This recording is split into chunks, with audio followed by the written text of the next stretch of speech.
But working with all females and then going to working with all males, oh yeah, there were a few things that I didn't like, but it was such a godsend because males for me, and for me anyway, were so much easier. And overall, I mean, her and I work well together. I think that's very rare actually, because we're best friends and we can work together. And I think that's a rare situation, but working with males is a lot easier for me. A man will sacrifice his happiness for his family, and a woman will sacrifice her family for her happiness. I don't believe that. That's deep. Because you guys are the men. No, because it happened to me in real life. I think it's, listen, this is hard for you to accept it because I don't think, I think you would be different. You're good. But my mom left when I was like 1 or 2. See, that gives me chills. She like, disappeared. Thinking about that. Not disappeared, but like she was wanting to like go do young people stuff and go party and stuff like that. Well, my dad had to, go to work and take care of me. She did come back eventually, but that's picking happiness over her family. You gave me like chills. Why? I don't know. It's sad to think about. A man would sacrifice his happiness for his family. A woman would sacrifice her family for her happiness. Woman wins compensation from employer after her boss refused to say hello to her 3 times. Not once, not twice, but 3 times. She is that lady. Cha-ching. I remember the episode when I was talking about how you go into an office, you say good morning, no one responds. You say goodbye, no one responds. Well, you people that like tap bougie, specifically the employers, we coming for you. We coming for you, car. Yeah, make sure the energy right when you step into the office. That's all I'm going to say.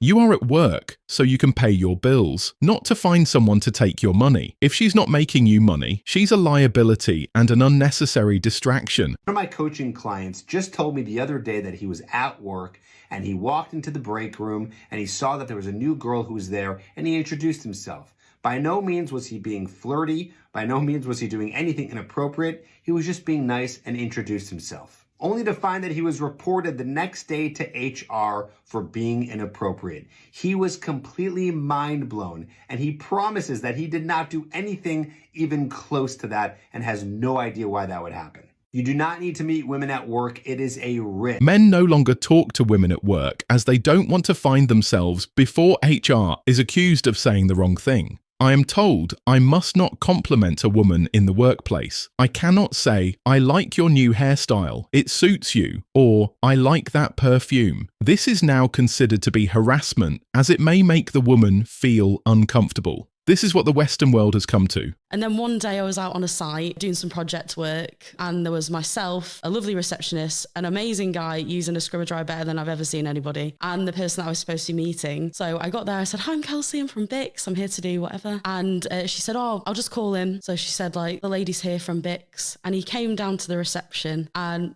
I was like, ready, and he literally looked straight past me and even looked outside, and I was like logoed up, ready, excited, and there was like only us 4 in the building, and I said, hi, I think you're looking for me, I'm Kelsey. And he was like, oh, okay. I also think that it's not fear of rejection that makes guys not want to interact with women in the workplace. Rejection has always been a possibility. Today's fear of women is based on the terribly one-sided power imbalance where women can retroactively withdraw consent. If companies can pay women less, why don't they hire all women? Well, that's a whole nother story. Really? I understand your argument, and I understand that you're angry. I'm not angry. I can hear it in your voice. Listen I'm not to angry. your voice. I'm hearing my voice and I sound pretty calm. You have now shifted the quality of your voice, and I thank you for that. Okay.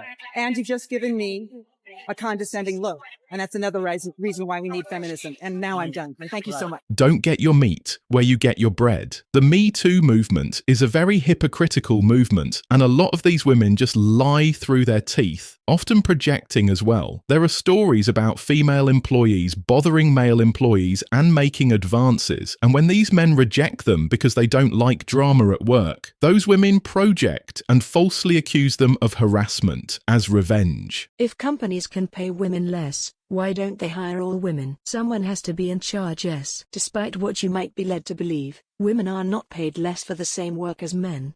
The statistics these claims are based on are fantastically pedestrian oversimplifications of the wider situation. Many companies know about this female trait and are actively avoiding hiring women, more trouble than anything worth. Besides, productivity is also affected if more women are hired.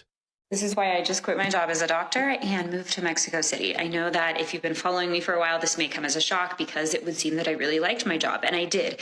This has nothing to do with not liking my job. Men, it's just interesting because we can like our job, make a lot of money, and still quit. Men would never. They would never. She wanted the title, the money, and the bragging rights of being a doctor, but not the 14-hour shifts. I'm sure everything will turn out well for her in Mexico City, though. If you can hire, like, let's use the 83 cents to $1. Yeah. Okay. If you can hire women for less than you can hire men, how come all these companies aren't just hiring women? Because then it's going to be looking like they're just giving the woman the job and we're just putting more women in women. And I feel like I feel like you need to diversify the workforce because we do have different ideas. We do have different type of, like, in that sense, like your idea might be different than mine, that I might not have thought of that, maybe because you experienced something different than I have. Imagine you are a business owner or an executive, and you have two equally talented candidates for a position in a predominantly male company. One of them has the power to destroy your career or the career of a colleague with a tweet. The other does not. Who do you hire? Even if this business owner or executive is a woman doing the hiring, she must recognize and mitigate potential liabilities to her company and those in the company. Random train of thought. If women do the same work as men for less pay, why wouldn't our business hire women?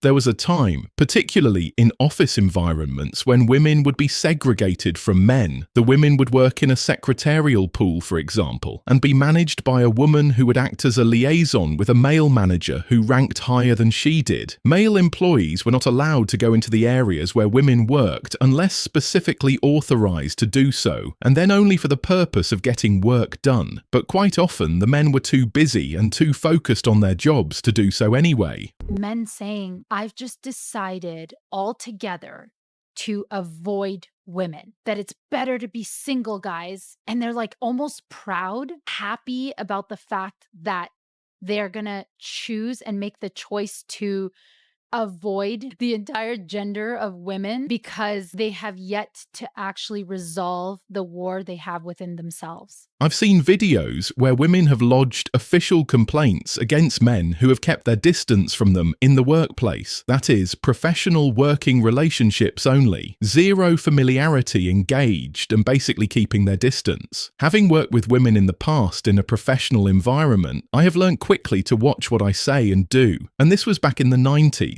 It's so much worse now, especially after Me Too. Let's put it this way. Let's say in only one out of 10 or 1 out of 50 instances, a guy walks up to a girl very politely and says, "How do you do, ma'am? My name's, Rick, and couldn't help but notice you shopping at this here bookstore, and I live in the area. I'm trying to make friends." How does he know that he's not going to end up with a viral clip, a picture taken, accusing him of being a creep? I'll tell you. If I was running a business, I would set up a system where male and female employees are segregated. And if a prospective female employee complained about this, I'd say, those are the terms and conditions of employment here. They are designed to guarantee that you won't be harassed by male employees and that you can't launch false allegations. If you don't like those terms, you can always work elsewhere. A group of girls said a male classmate sexually assaulted them. He was escorted from school in shackles, charged with crimes, spent an entire summer indoors with an ankle monitor. Finally, the girls admitted they made it up because they didn't fucking like him. That is absolutely insane that girls sat there, made up a story about a man and ruined his life. He could have committed suicide, stuck in his house, worried about being accused of something he didn't do. And they all have Instagram. And they deleted my Instagram saying I'm dangerous. Absolutely criminal. Women are not always the victim. And this thinking needs to change. And as Andrew Tate says, it's absolutely criminal that women have the power to accuse men of something they didn't even do. Men are avoiding women at work simply because they are worried about women making unfounded charges or threats. Just imagine the mental consequences that boy will have to feel for the rest of his life. The Me Too movement is collapsing under its own weight. It was well-intentioned starting out, but you know what the road to hell is paved with. No one should have to put up with harassment in the workplace, or anywhere for that matter. But many less than honest women saw dollar signs and jumped on the bandwagon. Now a lot of men don't want to work with a woman. We live in a selfish age, and some people want theirs and will resort to anything to get it. Of course, nobody likes or supports those who assault others. However, Me Too is a gun handed without training to women to be used against men. Men and women cannot compete and cannot fight directly in anything close to being fair. Men will always lose in the conflict. Thanks for watching The Circle of Kings. As always, we're looking forward to your support, so please hit the like button, share this video with your friends, and subscribe to the channel to stay updated with everything all kings like yourself need to know.